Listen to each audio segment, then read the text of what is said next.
সিয়াম অবস্থায় তরিতরকারির স্বাদ কিভাবে কতটুকু নেওয়া যেতে পারে?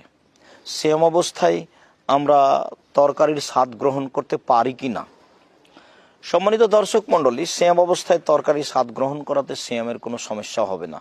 পুরুষ হোক নারী হোক, তারা তরকারির অবস্থা লবণ জানার জন্য বা ভালো মন্দ জানার জন্য নির্দ্বিধায় তারা স্বাদ গ্রহণ করতে পারে।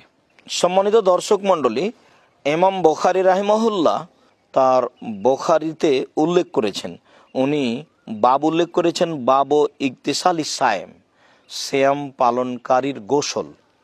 এ ব্যাপারে বাব উল্লেখ করে তিনি ইবনু আব্বাস রাদিয়াল্লাহু তাআলা আনহু একটি কথা বলেন, লা বাসা আয়াতাতাআমাল কিদরা আবিশায়া।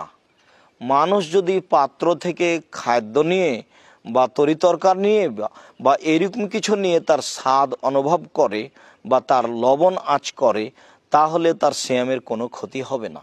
সম্মানিত দর্শক মণ্ডলী, ইমাম বুখারীর এই বাব থেকে আমরা স্পষ্ট অনুভব করতে পারি যে সিয়াম অবস্থায় তরকারির স্বাদ গ্রহণ করলে সিয়ামের কোনো ক্ষতি হবে না। আল্লাহু আ'লাম ওয়া সাল্লাল্লাহু আলা নবী।